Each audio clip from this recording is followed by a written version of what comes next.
यह कहानी है सोनिया कुमारी की, जो अपनी मेहनत और हौसले से सोशल मीडिया पर अपनी पहचान बनाने निकले थे।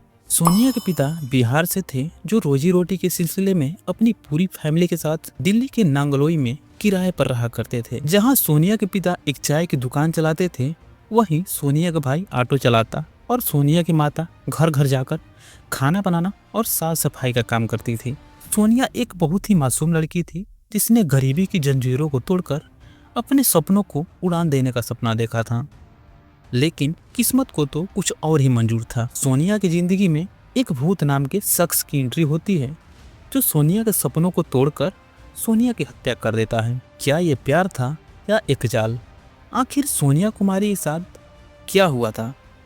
आखिर सोनिया के हत्या के पीछे क्या राज छुपा था? कौन था ये भूत जिसने सोनिया की जिंदगी खत्म कर दी? आइए जानते हैं इस सोनिया मर्डर केस को विस्तार से। नमस्कार दोस्तों, मेरा नाम है राज और स्वागत है आपका मेरे यूट्यूब चैनल क्राइम कहानी पर। सोनिया कुमारी का जीवन बचपन से ही गरीबी में बीत रहा था।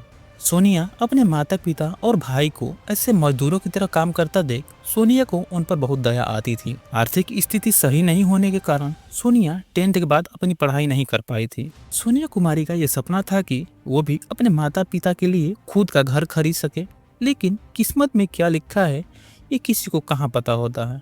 सोनिया कुमारी घर पर ही रहकर सिलाई का काम सीखती तथा अपनी माता के साथ खाना बनाने में भी मदद कर देती थी। सोनिया जब भी फ्री होती थी, इंस्टाग्राम पर रील बनाया करती थी। सोनिया की रील को लोग बहुत पसंद करने लग गए थे।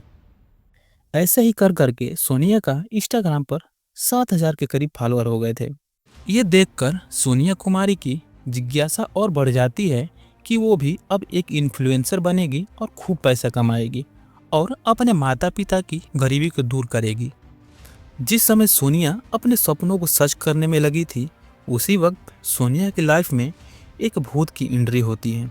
दोस्तों, आपको बता दूं, ये कोई रियल वाला भूत नहीं था, बल्कि सोनिया का बॉयफ्रेंड था, जिससे सोनिया प्यार से भूत बुलाती थी।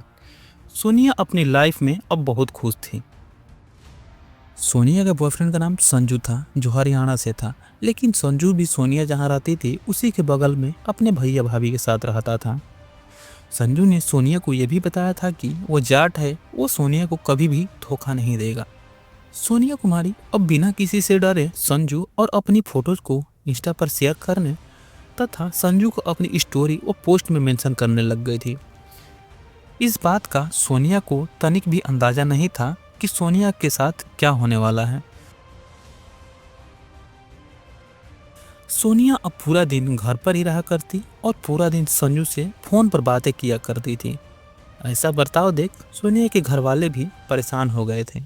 जब भी सोनिया के घर वाले उससे पूछते कि वह किससे बात कर रही है, वह यह कहकर टाल देती कि वह भूत से बात कर रही है।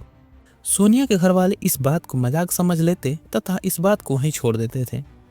ऐसे ही समय बीत रहा था। सोनिया कुमारी एक दिन अपने रूम में भूत यानी संजू से बात कर रही थी। तभी मनीष, जो सोनिया का बड़ा भाई है, पहुंच जाता है।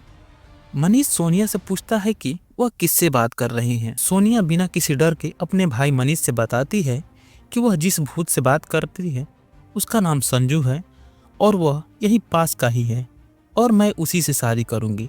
आप लोग मेरी उसी से शादी करा देना, मैं उसके साथ बहुत खुश रहूंगी। मनीष ये बात सुनकर सोनिया को समझाने की कोशिश करता है, लेकिन सोनिया की जिद के आगे हार जाता है और इस बारे में अपने माता पिता से बात करता है और सोनिया की फैमिली भी मान जाती है, क्योंकि सोनिया ने यह भी बताया था कि वह संजू के बच्चे की मां बनने वाली है। 21 अक्टूबर 2024, जिस दिन सोनिया अपने प्यार यानी संजू की लंबी उम्र के लिए करवा चौथ का व्रत रखा था, उस दिन संजू सोनिया को कॉल करके बताता है, हम लोग यहाँ से कहीं और चले जाएंगे और अपनी जिंदगी की नई शुरुआत करेंगे। क्योंकि संजू ने सोनिया को यह पहले से ही बता रखा था कि उसके घर वालों ने उसे घर से बेदखल कर रखा है। उस वक्त सोनिया 7 मंथ की प्रेग्नेंट थी और अपना पूरा जीवन संजू के साथ ही बिताना चाहती थी, इसलिए संजू की बात सुनकर खुशी खुशी राजी हो जाती है। 21 अक्टूबर 2024 को ही सुबह के 4 बजे सोनिया अपना सामान लेकर संजू के साथ निकल जाती है। सोनिया के घर वाले जब सुबह में उठते हैं तो सोनिया घर पर नहीं मिलती। सोनिया की माँ सोनिया के मोबाइल नंबर पर कॉल करती है, लेकिन फ़ोन बंद रहता है। जब सोनिया का दोपहर तक कहीं पता नहीं चलता तो सोनिया की माँ नांगलोई पुलिस स्टेशन में रिपोर्ट लिखवाने जाती है, लेकिन वहाँ से भी कोई भी मदद नहीं मिलती, बल्कि यह कहकर बात को टाल दिया जाता है कि तुम्हारी बेटी 19 साल से ऊपर की है, कहीं चली गई होगी, आ जाएगी, अगर नहीं आती है तो कल तुम्हारी रिपोर्ट लिख दी जाएगी। सोनिया की माँ वहाँ से निराश होकर अपने घर आ जाती है और फिर सोनिया का नंबर पर कॉल करने लगती है। एक बार जब सोनिया का नंबर लगता है तो कॉल को संजू रिसीव करता है